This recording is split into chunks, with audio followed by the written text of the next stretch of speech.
कुछ टाइम पहले ना मैं एक टीचर से बात कर रहा था। वो जो टीचर है ना, वो बोर्ड एग्जाम के अंदर कॉपीज को चेक करते हैं। तो उन्होंने ना मुझे बहुत बड़ी रियलिटी बताई।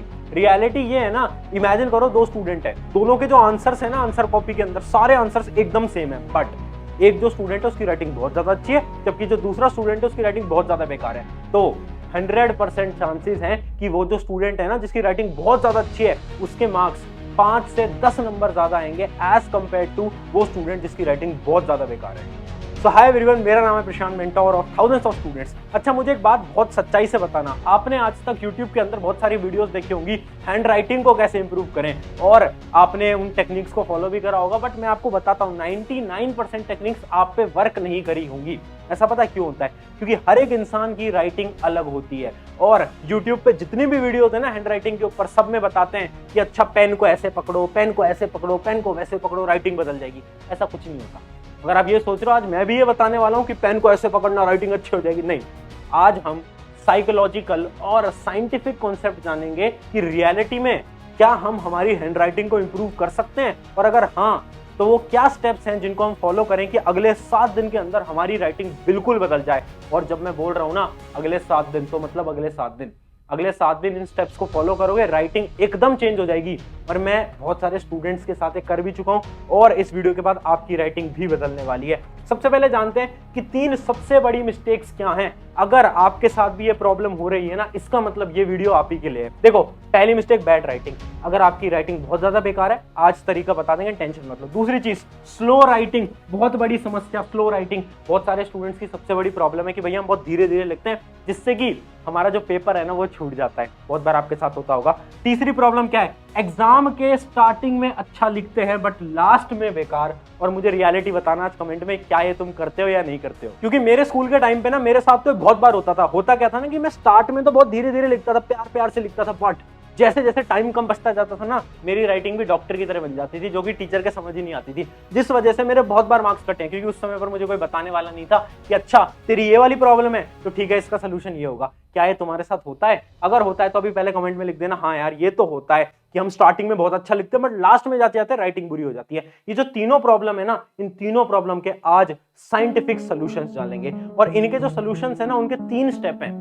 आपको बस ये 3 स्टेप फॉलो करने, इन 3 स्टेप्स को फॉलो करोगे, राइटिंग बिल्कुल बदल जाएगी। स्टेप नंबर 1 क्या है? स्टेप नंबर 1 है वार्म अप एक्सरसाइज। बहुत ध्यान से समझना। हैंड के वार्म अप एक्सरसाइजेस से मेरा ये मतलब है कि देखो, इमेजिन करो आपका एग्जाम है, चाहे आपका बोर्ड एग्जाम है, स्कूल लेवल एग्जाम है, कोई भी एग्जाम है, उस एग्जाम से 5 मिनट पहले एक रफ कॉपी उठानी है। इमेजिन करते हैं ये हमारी रफ कॉपी है, ठीक है, ये हमारी रफ कॉपी है। अब हमें क्या करना है ना, इस रफ कॉपी के अंदर केवल 30 सेकंड, हमारे केवल 30 सेकंड लगेंगे, और कुछ हमें वार्म अप एक्सरसाइजेस करनी है। वार्म अप एक्सरसाइजेस क्या होते हैं, ध्यान से देखना। कुछ लाइंस ऐसे बनाओ, कुछ लाइंस ऐसे बनाओ, कुछ लाइंस ऐसे बनाओ, उसके साथ साथ कुछ लाइंस ऐसे बनाओ, ऐसे बनाना है। ये क्या है? Warm up exercise. जब भी आपका एग्जाम स्टार्ट होने वाला है, उससे 5 से 10 मिनट पहले आपको ये वार्म अप एक्सरसाइज करनी है, केवल 30 से 40 सेकंड के लिए। अगर आपके स्कूल या फिर आपके कोचिंग के अंदर अलाउड है कि आप लास्ट पेज, जो आपका जो आंसर शीट का लास्ट पेज होता है, उसके ऊपर आप रफ कुछ लिख सकते हो, तो आपको क्या करना है, जैसे ही आपके हाथ में क्वेश्चन पेपर आए, उससे पहले जब आप अपना आंसर लिखने जा रहे हो, उससे पहले आपको ये वाली एक्सरसाइजेस करनी है। क्या एक्सरसाइज है? एक्सरसाइज नंबर 1 ये है, एक्सरसाइज नंबर 2 ये है, और एक्सरसाइज नंबर 3 ये है। केवल 30 से 40 सेकंड। बट ये क्यों करवा रहे हो आप हमें? इसका साइंटिफिक रीजन क्या है? तो चलो जानते हैं इसका साइंटिफिक रीजन। ध्यान से सुनना। साइंटिफिकली यहाँ हो क्या रहा है ना, कि सबसे बड़ी प्रॉब्लम आपकी ये है ना कि आपको एग्जाम के स्टार्टिंग में स्लो लिखना पड़ता है। पता है वो क्यों स्लो लिखना पड़ता है? वो आपको इसलिए लिखना पड़ता है क्योंकि उस समय पर हमारा ब्रेन और हैंड कोऑर्डिनेशन अच्छा नहीं होता। बट अगर आप अपने एग्जाम को लिखने से पहले ये एक्सरसाइजेस कर लोगे, तो इससे हो क्या रहा है ना, आपको जो ब्रेन और हैंड कोऑर्डिनेशन है वो बन रहा है। इन दोनों के बीच में एक लिंक आ गया है, जिससे कि आप अपने एग्जाम को स्टार्टिंग से ही बहुत तेज स्पीड के अंदर लिख पाओगे। तो ये तो है हमारा स्टेप नंबर 1। अगर आप इस स्टेप को फॉलो करते हो, तो वो जो आपकी प्रॉब्लम है ना कि आप एग्जाम के स्टार्टिंग में स्लो लिखते हो, वो वाली प्रॉब्लम तो आपकी खत्म हो जाएगी। अब बात करते हैं हमारी प्रॉब्लम नंबर 2। सेकंड प्रॉब्लम क्या है कि भैया हमारी तो राइटिंग बहुत बेकार है, हम तो बहुत ही गंदा लिखते हैं। तो पता है तुम गंदा क्यों लिखते हो? क्योंकि तुमने कभी खुद की राइटिंग को एनालाइज नहीं करा। समझ रहे हो मेरी बात? हम क्या करते हैं ना, हम दूसरों की वीडियोस देखते हैं बट हम खुद की राइटिंग को एनालाइज नहीं करते। मैंने आज तक लाखों बच्चों को मेंटोर करा है, और मैंने लाखों बच्चों की राइटिंग भी देखी है, और मैंने देखा है कि यार मेजरली स्टूडेंट्स की राइटिंग इसलिए बेकार होती है क्योंकि वो अपनी राइटिंग को एनालाइज नहीं करते। बट मैंने हर एक स्टूडेंट की राइटिंग को एनालाइज करा और मुझे पता चली 5 मिस्टेक्स।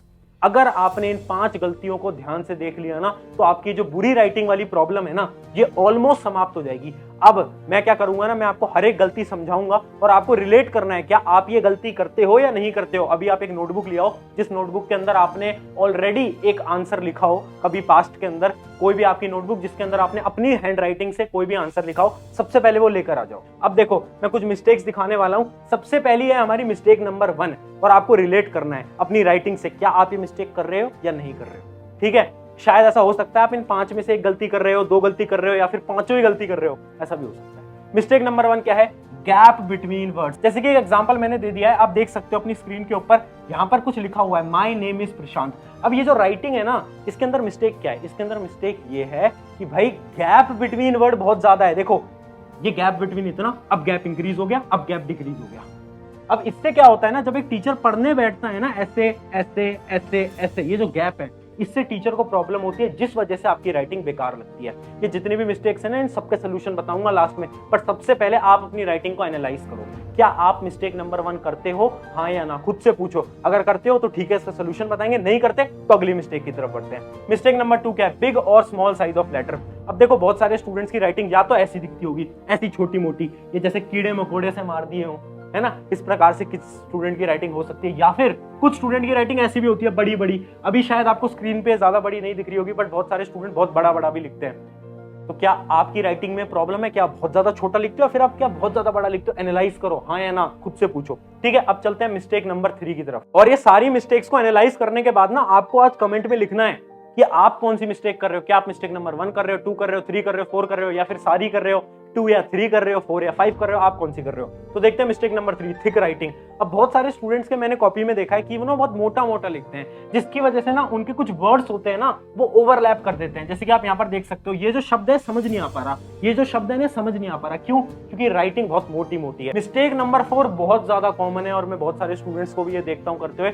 वो है टिल्टेड वर्ड्स। बहुत सारे स्टूडेंट क्या करते हैं ना, थोड़ा सा टेढ़ा लिखते हैं। जैसे आप देख पा रहे हो कैसे टेढ़े की तरफ जा रहे हैं हमारा हाथ, ये मैंने बहुत बार देखा है। और बहुत सारे स्टूडेंट ये गलती करते भी हैं कि जो लेटर्स हैं उनको टेढ़ा लिखते हैं। क्या आप ये गलती करते हो, हाँ या ना, पूछो। और लास्ट और फाइनल मिस्टेक है प्रॉब्लम विद 1 लेटर। अब देखो, बहुत सारे स्टूडेंट के साथ ये प्रॉब्लम हो सकती है कि एक लेटर वो बेकार बनाते हो, जैसे कि जी। ऐसे मैंने देखा है, बहुत सारे स्टूडेंट अजीब सा जी बना देते हैं, जो कि एग्जामिनर को समझ ही नहीं आ पाता इसने लिखने की कोशिश क्या करी है। या फिर एन, एन, एच और एन में बच्चे कंफ्यूज हो जाते हैं कि एच कौन सा है, एन कौन सा है।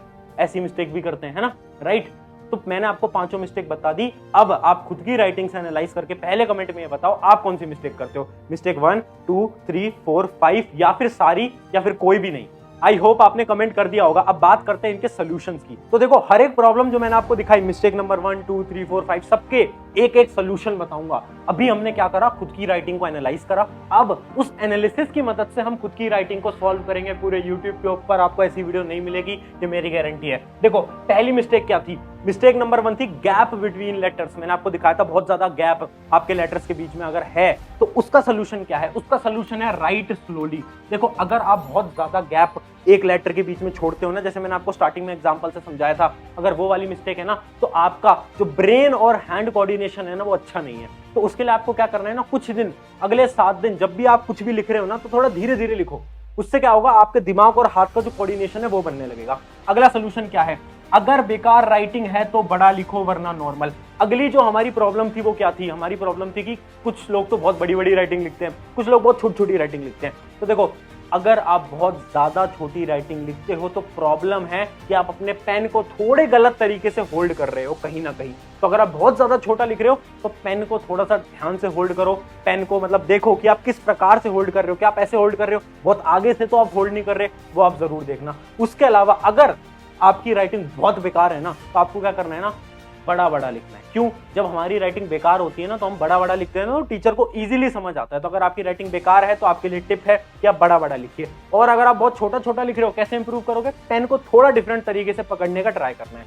उसके अलावा तीसरी प्रॉब्लम क्या थी हमारी? तीसरी प्रॉब्लम थी थिक राइटिंग। बहुत बार मैंने बताया था ना कि स्टूडेंट्स की राइटिंग बहुत मोटी मोटी सी होती है, जिसकी वजह से वर्ड्स जो होते हैं वो ओवरलैप कर जाते हैं। तो उसके लिए क्या है, hold pen with less pressure, बहुत ज्यादा इंपॉर्टेंट स्टेप। बहुत सारे बच्चे क्या करते हैं ना, पेन को बहुत गड़ा गड़ा के लिखते हैं, ऐसे ऐसे लिखेंगे उसको, ऐसे। भाई क्यों ऐसे लिखना होता, ऐसे मत करो, है ना। पेन की निब तो टूट ही जाएगी, उसके साथ साथ तुम्हारे नंबर भी छूट जाएंगे, ठीक है। तो हमें क्या करना है ना, होल्ड पेन को बहुत धीरे धीरे लिखना है, तो हमें ज्यादा प्रेशर नहीं बनाना, हमें लाइट लाइट लाइट लाइट लिखना है, ठीक है, समझ गए। और दूसरी टेक्निक क्या है, मूव हैंड नॉट रिस्ट, बहुत ज्यादा इंपॉर्टेंट है, ध्यान से समझते हैं। हम क्या कर रहे हैं ना, मेजरली मैंने 90% लोगों को देखा है, वो कैसे लिखेंगे, ध्यान से देखना, वो ऐसे लिखेंगे, ऐसे अपने रिस्ट को मूव करेंगे, अपनी रिस्ट को ऐसे मूव करेंगे। हमें कैसे लिखना है ना, अगर आपकी राइटिंग मोटी आ रही है ना, तो रिस्ट को मूव मत करो, अपने हैंड को मूव करो। जैसे कि मैं ऐसे, मैंने क्या करा, अपने हैंड को मूव करा। पहले मैं क्या कर रहा था, पहले मैं ऐसे रिस्ट को मूव कर रहा था, मैं अपनी कलाई को मूव कर रहा था, मैं अपने हैंड को मूव कर रहा हूँ, समझ गए।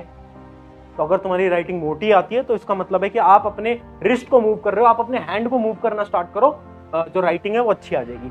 अगली देखते हैं, अगली जो हमारी प्रॉब्लम थी वो थी टेढ़ी राइटिंग। मैंने दिखाया था ना, बच्चे बहुत ऐसा टेढ़ा मेढ़ा लिखते हैं, तो वो डिपेंड करता है आपके बॉडी स्टाइल पे। देखो बहुत सारे बच्चे ना क्या करते हैं ना, नोटबुक को ऐसा टेढ़ा करके लिखते हैं। जैसे कि आपको एग्जांपल से समझाता हूँ, इमेजिन कर लो ये मेरी नोटबुक है, ठीक है। तो मैं क्या करता था ना, मैं भी करता था वैसे तो बेसिकली अपने टाइम पे, कि मैं थोड़ा सा नोटबुक को ऐसे टेढ़ा लिखता था, ऐसे टेढ़ा करता था और फिर लिखता था, है ना। बट मेरी राइटिंग सीधी आती थी। बट हो सकता है कि आप जो अपनी बॉडी है ना, उसको थोड़ा ज्यादा टेढ़ा कर रहे हो, जिस वजह से आपकी राइटिंग और ज्यादा टेढ़ी आ रही है। तो अगर आप भी टेढ़ा लिखते हो तो इसका मतलब है कि भाई ध्यान रखो, अपने बॉडी स्टाइल को सही करो। जो आप लिख रहे हो तो थोड़ा सीधा बैठ के लिखना स्टार्ट करो। अगली प्रॉब्लम क्या है, अगली प्रॉब्लम थी हमारी कि एक लेटर जो है ना उसमें कोई प्रॉब्लम है। जैसे कि मैंने आपको एग्जांपल से समझाया था, GH W, कोई भी एक लेटर हो सकता है जो कि आप अच्छा नहीं लिख पाते, उसका कोई सोल्यूशन नहीं है लॉजिकली, उसका सिर्फ एक सोल्यूशन है, जो है प्रैक्टिस मोर एंड मोर। तो जितनी भी आपकी प्रॉब्लम्स थी सबके मैंने एक एक करके सोल्यूशन आपको बहुत डिटेल के अंदर समझा दिए हैं।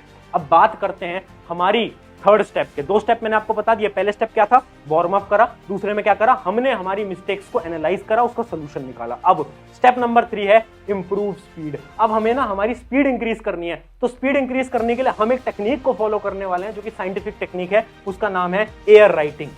एयर राइटिंग क्या होती है, इसके लिए कॉपी पेन की जरूरत नहीं पड़ती। आपको क्या करना है ना, जब भी आप कभी भी फ्री बैठे हो, इमेजिन करो आप अपने दोस्त के स्कूटी के पीछे बैठे हो, तो आपको कुछ नहीं करना है, आपको इमेजिन करना है आपकी फिंगर जो है वो पेन है और आपको अपना नाम लिखना है। जैसे मेरा नाम प्रशांत है, तो मैं ऐसे एयर के अंदर अपना नाम लिखूंगा। अभी ट्राई करो तुम सब भी, आपका कुछ भी नाम हो सकता है, आपका नाम रोहित है, तो देखो ऐसे मैंने रोहित लिख दिया। तो आपको ट्राई करना है, उससे क्या होता है ना, आपका जो हैंड और ब्रेन कोऑर्डिनेशन है वो और ज्यादा इंक्रीज होगा और एग्जाम के अंदर आपकी जो स्पीड है वो इंक्रीज होगी। इसको बोलते हैं एयर राइटिंग। और दूसरा स्टेप मैं आपको समझा चुका हूं, मूव हैंड नॉट रिस्ट। अगर आपकी राइटिंग स्लो है, इसका मतलब आप रिस्ट का ज्यादा मूवमेंट कर रहे हो। आप क्या करो, अपने हाथ का मूवमेंट करो। अगर आप अपने हाथ का मूवमेंट करोगे तो आपकी राइटिंग तेज हो सकती है। तो अगर स्पीड तेज करनी है, 2 स्टेप हैं, बस इनको फॉलो कर लेना, स्पीड भी तेज हो जाएगी। तो देखो मैंने आपको 3 स्टेप बताए, अगर आपने इन 3 स्टेप को फॉलो करा, राइटिंग 100% इंप्रूव होगी। ये मैंने कोई बेसिक वीडियो नहीं बनाई, ये मैंने बहुत साइंटिफिक आपको फिनोमिना समझाए हैं। अगर आपको वीडियो अच्छी लगी, मैं ये तो नहीं कहूंगा इस चैनल को सब्सक्राइब करो, वो आपकी मर्जी है, बट मैं एक चीज बोलूंगा, अपने एक मित्र के साथ, एक दोस्त के साथ इस वीडियो को शेयर कर दो। उससे क्या होगा ना यार, उसकी भी मदद हो जाएगी और शायद उसके भी जो एग्जाम्स आने वाले हैं उसमें उसके मार्क्स बहुत ज्यादा अच्छे हो जाएंगे। ठीक है, तो इस वीडियो को जरूर शेयर कर देना और कमेंट में जरूर बताना आप उन 5 मिस्टेक में से कौन सी मिस्टेक कर रहे हो। शुक्रिया एवरीवन, मेरा नाम है विशाल।